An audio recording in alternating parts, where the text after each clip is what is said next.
Med Epistic Invoice System kan du sætte en automatisk kontering op på alle dine leverandører. For at sætte en automatisk kontering op på dine leverandører, skal du gå ind under Administration, Default, Kreditorkontering. Du går ind, du kan tilføje en ny. Vi kan sige alt, der har noget med softwarelicenser.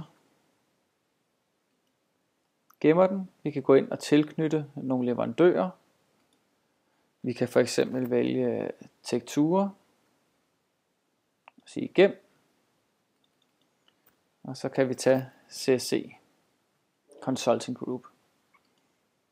Nu har vi valgt 2 leverandører, så kan vi sætte en automatisk kontering på. Vi kan gå ned og vælge en konto, og det skal have noget med software.